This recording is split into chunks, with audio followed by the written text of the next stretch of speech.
You may be seated.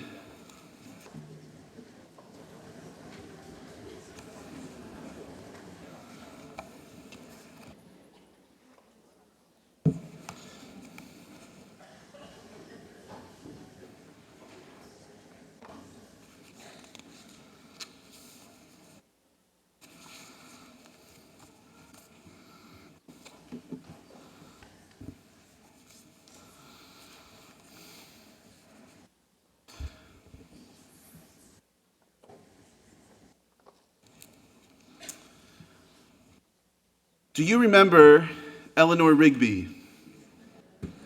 Eleanor Rigby, who picked up the rice in a church where a wedding has been, she lived in a dream. She waited at her window, wearing a face that she kept in a jar by the door. But what was it for? If you remember Eleanor Rigby, you probably also remember Father Mackenzie. You could say it with me. Who sat writing the words to a sermon that no one will hear because no one comes near. We saw him working, darning his socks in the night when nobody's there. What did he care? It was these two figures that sprang from Paul McCartney's imagination and triggered him to ask, in the 1966 Beatles hit, a profound question. All the lonely people, where do they all come from?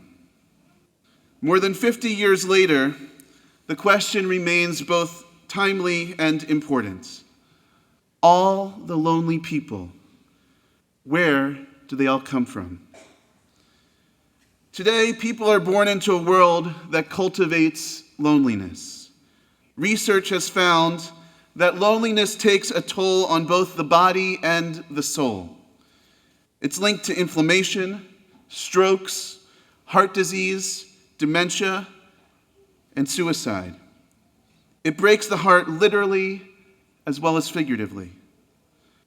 Dr. Vivek Murthy, the Surgeon General of the United States, recently published a book which I have somewhere, this book, entitled The Healing Power of Human Connection in a Sometimes Lonely World.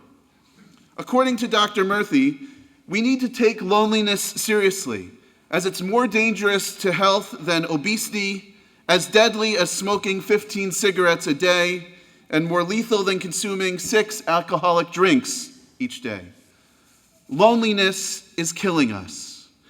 In fact, the World Health Organization predicts that by the year 2030, loneliness and related trauma will be the second leading cause of death of humans worldwide. All the lonely people. But people don't have to be alone to feel lonely. We can be in a room full of people, like this sanctuary, and feel isolated. Or with our spouse or a loved one, and feel invisible. I once paid a Shiva visit to a bereaved congregant. The house was full of family and friends doing the same. As I gave her a hug and asked her how she was holding up, she told me that she never knew she could feel so lonely amongst so many people. Not because she didn't feel supported, but because she felt solitary in her grief. Author Johann Hari writes, loneliness isn't the physical absence of other people. Rather, it's the sense that you're not sharing anything that matters with anyone else.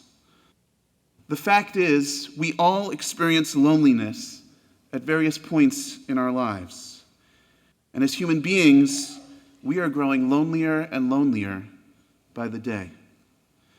In his book, Bowling Alone, political scientist Robert Putnam calls our attention to the fact that we have become increasingly disconnected from family, friends, neighbors, and social structures. Whether it's the PTA, clubs, political parties, bowling leagues, and yes, even religious institutions and houses of worship, such as synagogues and churches. How ironic that the more crowded our world gets, the lonelier it seems to feel to people. How ironic that the more technologically advanced we become, the more sophisticated, fast, and far-reaching our tools of communication, transportation, and transaction become, the more we experience disconnection, alienation, and separation.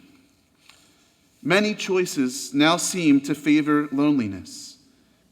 Many hide behind digital screens, some while standing in the line at the store, others in the doctor's waiting room, at intermission, or the minute the plane lands.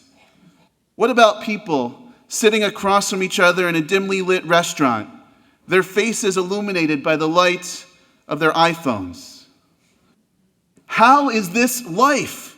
Asks author Jamie Varon in her essay entitled, "This is the New Loneliness." And then she continues, it's actually not life. We cannot spend our days hunched over a screen, forging a sense of human interaction. This is not what we were made for. I can guarantee all your best memories live within moments spent with others in person. And then she asks, when you look back at your life, will you be happy by how much Netflix you've watched? Will you be happy about the graveyard of plans that you let fall by the wayside? Will you be happy when you're surrounded by no one because we've all pushed each other away? A new loneliness has seized a new generation. And maybe when we go offline for a moment, when we stop the solitary scrolling and clicking, the ceaseless surfing and searching, the posting and the liking, we might wonder, for what? Does anyone get up from a laptop feeling more energized, valued, loved, or understood? What's this all about? Speaking of laptops, years ago I came across a computer game called the Loneliness Game. It's a simple game in which you, the player, are a square. The only available input is movement, and you explore a flat landscape populated by other squares that engage in various social behaviors. Through movement, the other squares congregate, dance, embrace, but whenever your square gets too close to the other ones, they either move away or disappear altogether. The game continues with sullen music playing throughout, and as your square continues to move forward, the background gets darker and darker. Finally, after a few minutes, your square reaches the end of the flat landscape. The words "Game Over" flash across the screen, and your square is left as alone and as solitary as it started. It's actually a remarkable simulation of loneliness. Through the music, through the gradients of gray, and through the solitary movement, I actually felt a deep sense of loneliness as I went through the game. Have you ever felt like that small, solitary square? I know I have.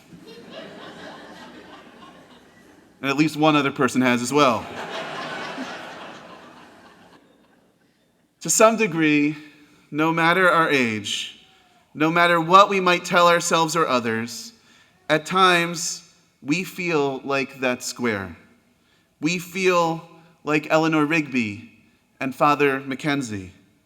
But today on Rosh Hashanah, as we come together to celebrate the birthday of the world, and as we come together to look towards the new year with resilience, hope, and prayer, our Jewish tradition reminds us of the very purpose that propelled us into the world in the first place. The purpose of partnership, relationship, and community. In the most recent edition of our Community Life book, Rabbi Peltz wrote about this being the 100-year anniversary of the publication of Jewish philosopher Martin Buber's famous book, I and Thou. In it, Buber argues that human life is meaningless without relationships. The gift of being human is to be in relationship with one another. When we lose that sense of I and thou, we find ourselves alone and lonely. Jewish tradition agrees. Open the Torah and you'll see very quickly that woven into every piece of parchment in the scroll are words and stories in opposition to isolation. Leaf through a few pages of Mishnah or Talmud, and it will become crystal clear that Judaism rejects solitude. Hayom Harat Olam. Today is the birthday of the world, a birthday that we read about in chapter 1 of Genesis. With every new act of creation, God declares it to be good, or in Hebrew, tov. Let's try that. Tov. Okay, I'm going to need your help here. God created light, and it was? I'm looking for tov. Yes, tov. God created trees and plants, and they were? God created animals, and they were? Tov. God created humans, and we were? Actually, no. God actually doesn't say that humans are tov, perhaps because it is up to us to try to make ourselves good, to make ourselves tov for both others and for ourselves. And when we do so, we achieve what God said when he looked out and saw all of creation, and he said, "This is tov me'od. This is very good." But then in chapter 2 of Genesis, we find the first thing that the Torah, that God calls lo tov, not good. And you guess what that is? Loneliness. Lo tov heyot ha'adam levado. It's not good for a person to be alone. Formed from the dust and brought to life with the very breath of God, we came into being as stewards of the earth. A vast array of oceans, fields, forests, teeming with life. And yet when Adam, the first human being, surveyed the world around him, one of the first emotions he experienced was profound loneliness. When God created birds, he filled the sky with them. When God created fish, he dotted the sea with them. But when God created the first human being, he created Adam alone. Why? Why would God do that? Knowing that Adam would immediately experience an overwhelming, perhaps even debilitating sense of solitude. It seems that God wanted the first desire in the history of humanity to be the longing for companionship, for partnership, for relationship, for soul encountering soul. The Torah reports one more thing as lo tov, not good, and it too has to do with loneliness. In the book of Exodus, Moses' father-in-law, Yitro, counsels him not to take on the burden of leadership alone. Seeing Moses work from dawn till dusk, ministering to every Israelite's need, he admonishes him, saying, Lo tov hadavar asher ata oseh. The thing you are doing is not good. It's not good to be alone, and it's not good to lead alone. I would say that our ancient tradition certainly gets loneliness. And I think that this morning's Torah reading, the story of the binding of Isaac, may be the loneliest story of all. Twice, 2 times in the Torah, in the story this morning, the Torah mentions that father and son, Abraham and Isaac, walk together. First, when Abraham and Isaac set out on their 3-day trek, and again once they've outwalked the furthest city light and reached the mountain. V'yalchu shnehem yachdav. The 2 of them walked together. But then comes a trauma, as Isaac finds himself helpless as he sees his father Abraham holding that knife over his head. It matters little that God intervenes and stops Abraham from actually killing his son. The damage is already done. When Abraham leaves the mountain, he leaves alone. He walks alone. At the end of the story, Isaac slips away without mention. It's almost as if he vanished from the scene. But in the following chapters, we discover that while alive and well, Isaac will never speak to his father again. The other day, I was talking with a friend about this story, about how I find it so sad, that sense of abject loneliness that I see in Abraham and Isaac.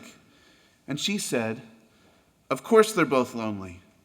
Both of them feel abandoned by their father, Isaac by Abraham, and Abraham by God. And not only that, she added, their experience lays bare the most profound kind of loneliness of all, to feel that no one else could possibly understand what you've been through.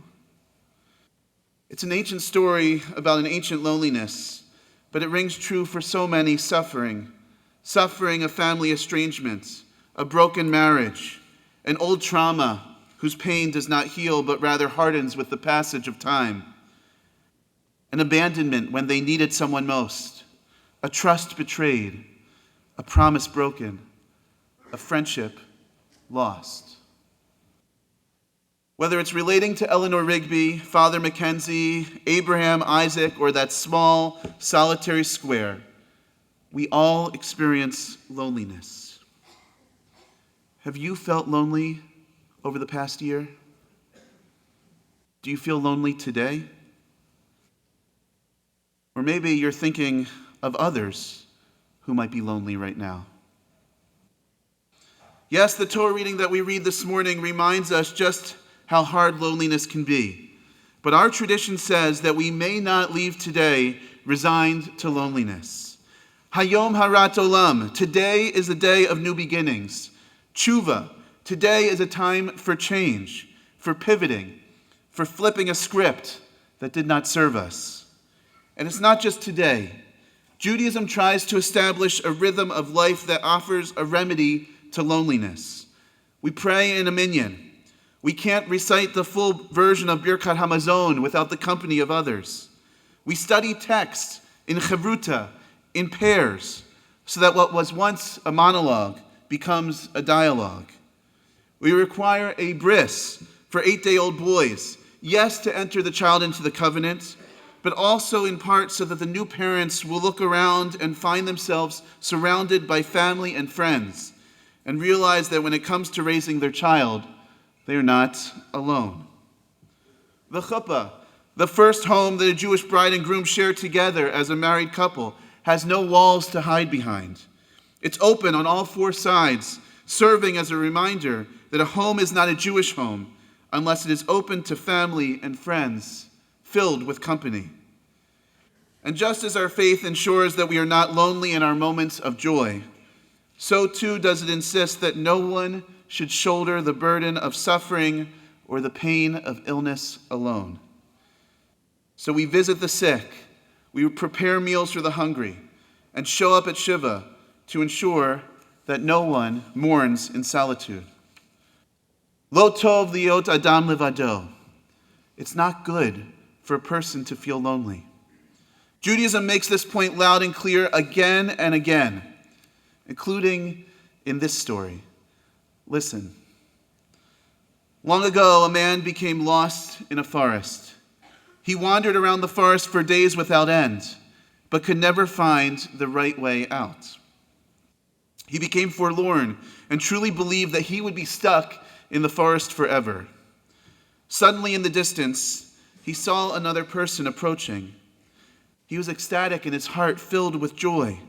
Now I will surely find the right way out. As he came close to the other man, he said, "Excuse me, but do you know the way out of this forest? I've been wandering for days and I'm completely lost." The stranger answered him, "Unfortunately, I am also lost. I don't know the way out either. I too have been wandering for days. But this I can tell you. Don't go the way I went, for it will lead you astray. Rather, let's look for a way out together." That is how we try to move through loneliness, together, by extending a hand to one another and leading each other forward. Doing this, supporting one another, is at the core of our TBS community. And it's at the core of TBS's new 5-year strategic plan that our board of directors approved just a week and a half ago. A strategic plan which Alison Shapiro, our president, spoke about yesterday, that both acknowledges and addresses the challenges of loneliness. Listen to this paragraph from our new strategic plan. "We are all aware of the deep sense of loneliness that many are experiencing in our world. In our increasing individualistic society, being a part of something bigger than oneself, a community, a people that have responsibilities to each other and the world, that gives us purpose and meaning. This is what Judaism and the Jewish community have done for our people for millennia, and it is our sacred responsibility to carry it forward. As the Talmud teaches, all of Israel is responsible for one another. Our TBS family strives to live this teaching and to provide diverse connection points to help all members of our community know that they are seen, that they matter, and that they belong to a community that cares. We are aware of the loneliness, and we are working to fight it. The isolation of the pandemic and the new realities of our all too cold and detached world have left us more distant and detached than ever. All the lonely people, where do they come from? I think we know the answer to that question. But in the song, McCartney continues with an even more pressing question. All the lonely people, where do they belong? Allow me to suggest the answer to that question is that they belong right here. Synagogue. The root of the word synagogue is sin. Not that kind of sin, rather S-Y-N, the Greek prefix that implies togetherness.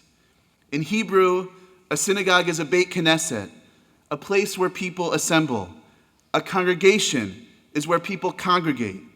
Yes, synagogues are places to go to find God, but even more, maybe they are places to find each other.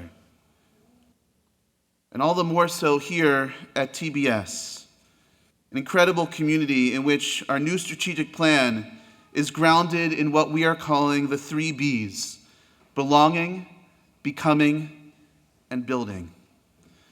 This is a place of assembly and togetherness, a place where we work hard each and every day to ensure that everyone here knows that you are seen, that you matter, and that you belong to a community that cares.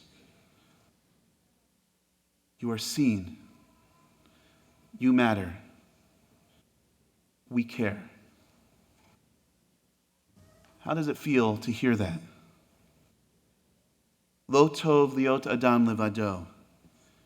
It's not good for a person to feel lonely. And you don't need to feel lonely here. And we all have a part to play. We all have a responsibility to reach out our hands and our hearts to one another. All of us, together, working to assuage loneliness, working to ensure that everyone in our community is cared for and loved. The world seems to have gone from a pandemic to an epidemic of loneliness. And while there is no vaccine for this social malady, there is plenty that we can and should do. We must reach out and reach in. Call loved ones, send a card, invite someone to coffee or to dinner, visit the sick, reach out to those who have suffered a loss, give a hug, share a look. In the words of Bill Withers in the song we sang just a little while ago at our healing service, lean on me, lean on us. Or in the words of another song by the Beatles, come together right now. Just be present. For us, our antidote to loneliness has always been belonging. Belonging with a sense of connectedness, love, and purpose. One last story. In my penultimate summer of rabbinical school, I worked as a chaplain at Mount Sinai Hospital in Manhattan. About midway through the summer, I was assigned to the palliative care unit to serve as one of their chaplains. It was there that I met Rose, a 93-year-old woman dying of cancer. I visited Rose almost daily for the last 2 weeks of her life. We talked about nearly everything: her childhood, her work as a secretary, her love for mahjong, her estranged daughter, and Harry, her loving husband of nearly 65 years, who had passed away a few years prior.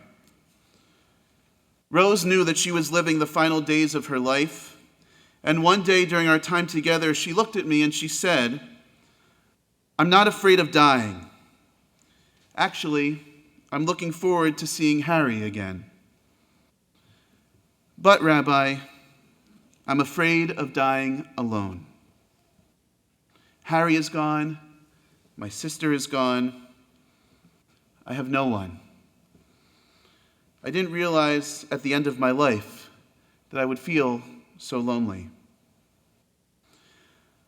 I assured Rose that she would not die alone, that she would likely have a team of doctors and nurses with her, and that if she wanted one of the chaplains, perhaps me, that we would be there with her as well. But she responded, "It's not the same without my Harry. Ever since he passed, I can't shake the loneliness. I just wish he could be here to hold my hand." A week later, around 11 p.m., I got a call from the hospital. A patient was dying. I happened to be the chaplain on call that night, so I jumped in a taxi and rushed over. It was Rose. She was seemingly no longer responsive, but given that she had no family present and remembering her words, I sat down and held her hand.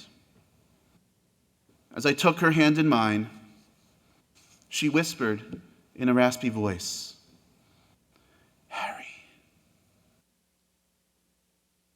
She wasn't alone. Lo tov liot adam levado. No one should be left in their loneliness. Eleanor Rigby and Father Mackenzie's stories are stories of sorrow and loneliness. How heartbreaking that these two individuals, desperately in need of love, support, and connection, only met in death when Father Mackenzie buries Eleanor. But their fate does not need to be our fate. Starting today, a day of new beginnings, we have an opportunity to flip the script on loneliness by belonging, becoming, and building together. One man said, "I've been wandering for days and I'm totally lost." To which the other man answered him, "Unfortunately, I am also lost, but let's look for a way out together." Sometimes we feel lost. Many of us feel lonely. But today, as we turn to the new year of 5784, may we bring close everyone tied up in the knots of loneliness. May we be liberated from the loneliness that binds us and embrace each other with a sense of belonging, support, and love. Lo tov liot adam levado. It's not good for a person to be lonely. So come, let us begin the new year together. Shana Tova.